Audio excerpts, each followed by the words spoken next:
So, good afternoon and welcome. I am Tricia Sims, the Episcopal Delegate for the Family Life Commission. We are happy that you're joining us. This is a time for hope and healing. So that's what we're going to be discussing this afternoon. We have two wonderful guests with us this afternoon, and maybe we can start with that video on a time for hope and healing.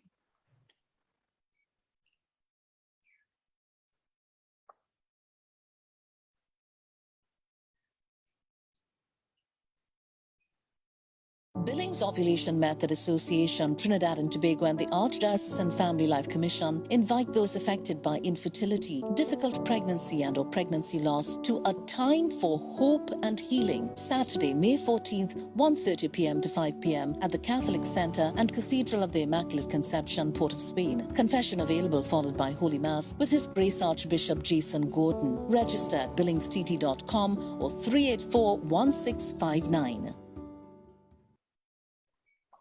So a time for hope and healing.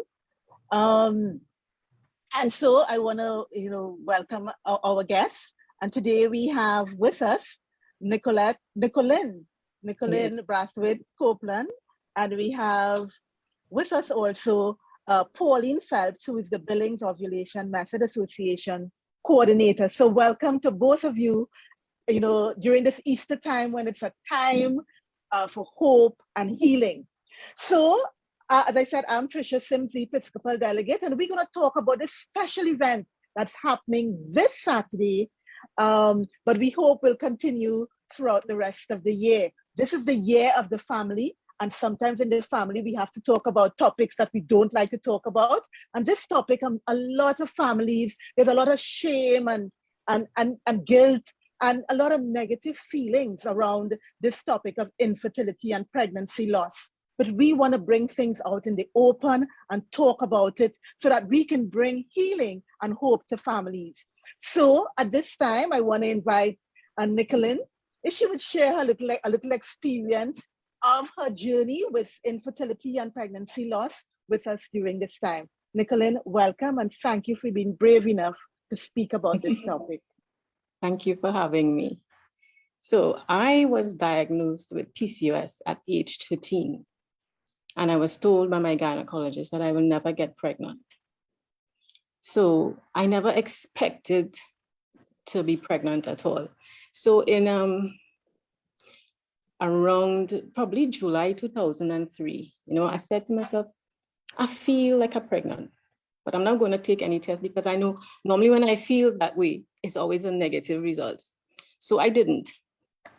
And then in about mid-August, I started to spot on and I'm like, okay, maybe I'm going to get a period because it normally comes, it's irregular with PCOS. So it probably comes sometime once a year and so on. So I said, probably I'm getting a period. And it did that for a while. And then in late August, I thought it was a period because it was like a period.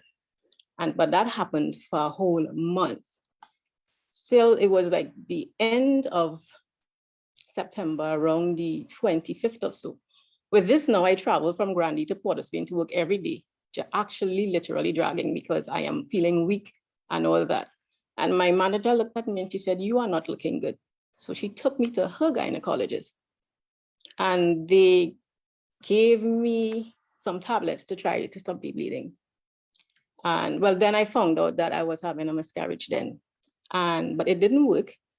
So around the 27th of September, I'm still bleeding. And she looked at me again and she said, no, I'm taking you back. And as immediately I walked in the doctor's office, she said, you need to go to the hospital. So I was taken to a private hospital in Maraval and I had my DNC. So around that time, my anniversary is the 5th of October. So I celebrating my first wedding anniversary on bed rest from having a miscarriage. So with that now, every year my anniversary comes, I remember that. And then I would look, probably think about, okay, the child would have been so and so years old because this is our like 15th anniversary, so the child might have been 14, and I did that for years, and I cried for years. Every year around that time, I cried. And then Mother's Day was even harder.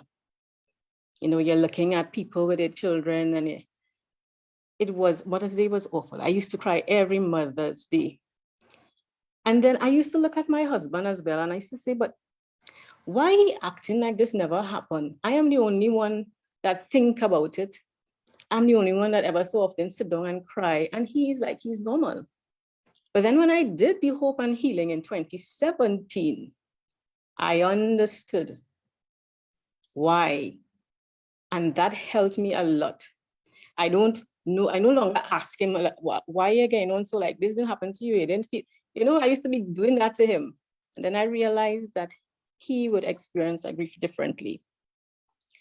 So the Hope and Healing really, really, really did help me then. And I understood my husband's way of dealing with it. And then I had a talk with Father Raymond. And, you know, we spoke about it, and he said, you know, God knows what he is doing. He knows why he didn't let that child come. He didn't let the child stay. He knows why. And there's this day, I was just sitting, and, you know, it's around, I think it was around the same my anniversary time. And I was sitting, and, you know, we always like to say something say, but you know, as the Holy Spirit said, your child is where you are striving to be. Your child is with me.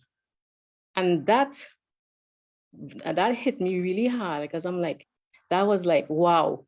That was like, I felt like a burden was lifted, and I felt joy, and I'm like, oh my God, that is true. That child is where I am striving every day to be. And that has become my solace. So I no longer cry as much as I do. I mean, I will still think about it. I will still, but the tears are now, I now smile instead of cry. And I really thank God for that. I really thank God. And I just want to encourage people to trust God. He knows exactly what he is doing, and he knows why. We may not know why. He may reveal to us someday, or he may not, but just trust and leave everything to him. And know that if you have had a miscarriage or a stillbirth, or you are infertile as well, God knows why, and he knows what he is doing. So I encourage you all to really attend this Hope and Healing on Saturday. It has helped me a lot, and it will do the same for you. Thank you. Thank you very much, Nicolene, for sharing, you know, making yourself vulnerable and sharing your story with us. It's not a lot of times that we hear, you know, people are willing to come forward, but you have, and I want to commend you for that. At this point, Pauline, I would like to invite you into the conversation. You know, the mass, it started off as a mass for hope and healing, coming out of the World Meeting of Families in 2015. So it began in 2016. And it's now in its 7th year. There was a lull in 2020. There was no session in 2020 because of the pandemic. But here we are on the 6th, and it has evolved over the years. So it's now, it started off as a mass for hope and healing, and now we are in a time for hope and healing. So Pauline, can you just give us a little more background into this initiative? Thank you. Thank you, Trisha. Thank you. And thank you for the good lead up, because that's definitely where it started, with the World Meeting of Families, where I was looking at it, and I was encouraged by Bishop Leanos in his talk about infertility at the World Meeting of Families. And it really touched me that this event should happen in Trinidad and Tobago as well, because it happens in different ministries in the US. So I thought that this would be a very good thing to have here in Trinidad and Tobago, because I know that there are many women who are experiencing infertility or pregnancy loss, or difficult pregnancy. And basically they're looking for that time of hope and healing, just as Nicolene did. And so grateful that she came to the event in 2019, and then now she's here to give her testimonial. Thank you for that, Nicolin. And so that's why we're having this, because it's not just, infertility, it could be just one group of people, but this thing called, when people lose a pregnancy, or they are trying for pregnancy and they're having a very difficult time, or their pregnancies, and one lady told me her pregnancy, she has to be flat on her back. For the 2 pregnancies that were successful, but she had to be flat on her back the entire pregnancy. That's not easy. That's not easy at all. And this is what Boma Titi is doing, is seeing these women and knowing that we are the year of the family, and knowing that it's not just the woman who it's impacting on, but their families and even their friends are deeply affected by their loss, either the loss of them being able to get pregnant at all, or the challenges they've had with pregnancy. So at Boma Titi, of course, what we do is we teach natural fertility regulation, which is the Billings ovulation method. And many don't even know about Billings. And when they come to hear about it, they, oh, so you mean there is an alternative to looking to try to get pregnant? Yes, people don't know that Billings. They think Billings is only about family planning to avoid a pregnancy or to postpone a pregnancy, whereas it actually helps couples to achieve as well. So we want people to know that and offer them that hope, that there's that possibility, there's that chance that if they come to learn Billings, perhaps they can have that long-awaited little one. Of course, we're not going to, give, let's say, untruthful hope in that, we have to trust God with this too, because not everybody who learns Billings is going to get pregnant either, right? So just as Nicolin said, just trusting God in everything, including this area of fertility, is what we want to promote and to foster in this Hope and Healing event on Saturday. So as Trisha rightly said, it started out with just the Mass for Hope and Healing. It started out with the Feast of St. Gianna Molla, her story basically is that in her 4th pregnancy, she was told that she was very ill, and that she was advised to have the baby aborted. St. Gianna, being a very faithful Catholic and loving mother too, and wife, she prayed about it, and she told the doctors to save the baby and as best as they can. And of course, they were to save her life as well, as best as they could. But she said that she's not going to abort this child. Indeed, she didn't.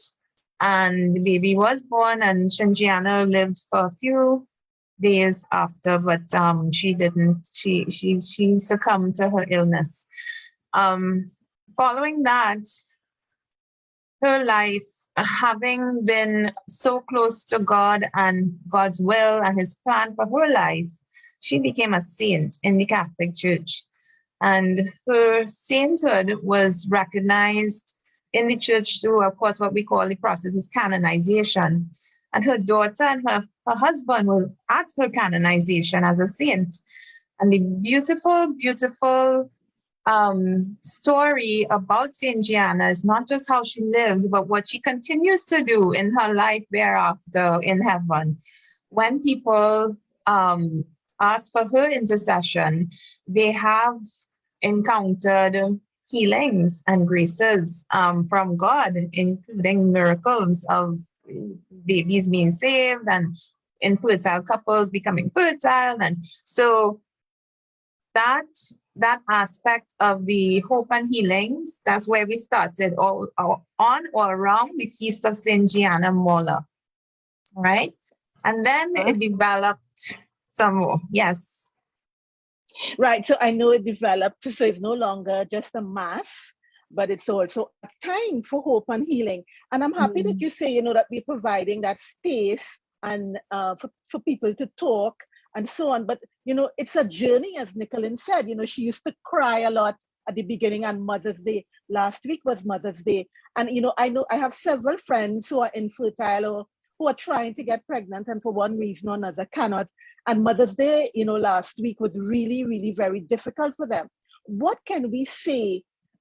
Everybody's on a journey. Nobody, yes, our aim is to trust in God, and we know that God is always there. But what can we offer to women and men? Nicolene said at the Mass in 2017, she came to understand what her husband was going through and accept. There are a lot of women who have not reached that place. What can the time for hope and healing on Saturday offer to those women who say, I don't want to deal with that? You see, Mother's Day was one thing, and now hope and healing, I don't know, I ain't reached there yet. What can we say to those women and men and family members, encouraging them? Why should they come on Saturday? What does Saturday have to offer to them? Yes, and in listening to Nicolene, I realized that what we do is sort of a start even to a journey of a positive mindset, meaning that those who have suffered these things, infertility, difficult pregnancy, and/or pregnancy loss, may have a very negative mindset when it comes to pregnancy or even life, because it has impacted them so deeply. And so this is a journey. And I'm so happy that Nicolene mentioned that in her testimonial, that this is a journey. And so on Saturday, those who come will be encouraged by others who are on that journey as well.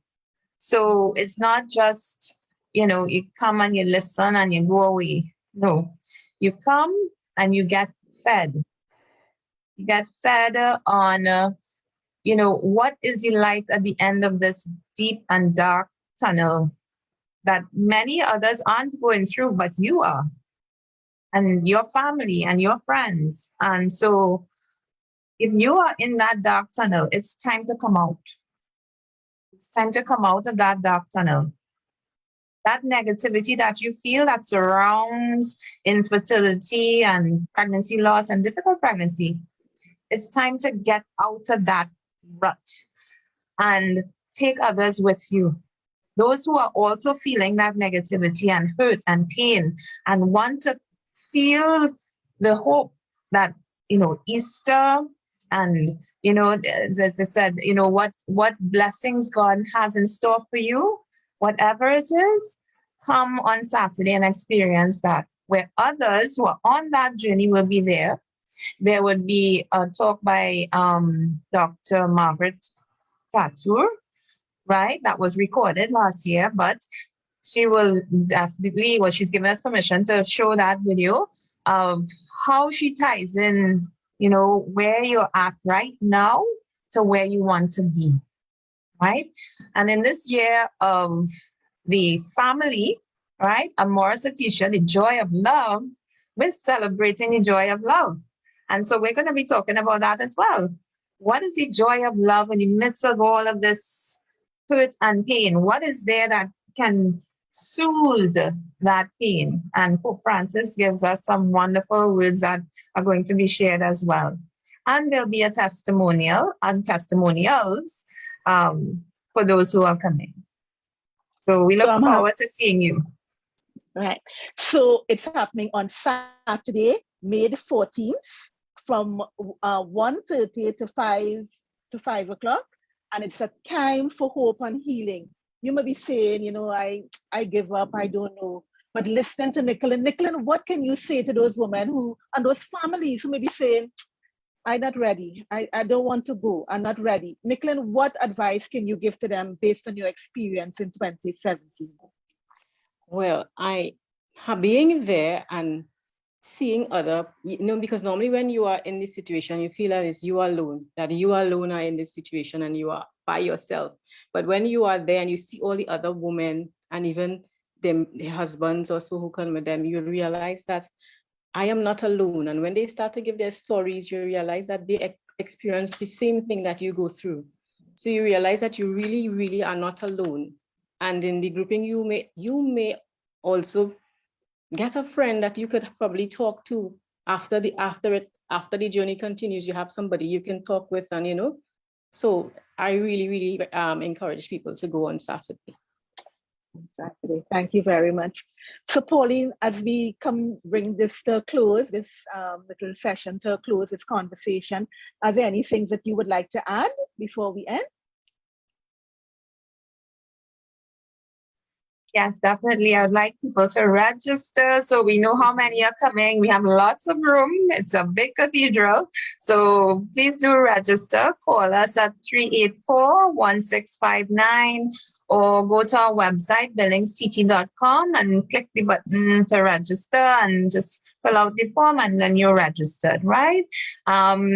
So that's basically it. We want you to come and experience Hope and Healing this Saturday between 1:30 and 5 p.m. See you then. Right, and I know Mass is being celebrated. His Grace, the Archbishop of Port of Spain, Archbishop Jason Gordon, is celebrating Mass at this time. So we really want to invite families to come out. This, infertility, persons with difficult pregnancy don't just affect one person in the family. When you're feeling sick, everybody's feeling sick. People have to come in to assist. So this is for you, whether whatever space and place you're at on your journey, or difficult pregnancy loss. You may have had a stillbirth. We, the church, is here to support you. And we hope that coming out of this is our 7th year. And we hope coming out of this, I see a lot on Instagram, a lot of support groups for women who are experiencing difficult pregnancy and infertile and so on. There are a lot of support groups that are available on Instagram. And I'm encouraging you to come and be a part.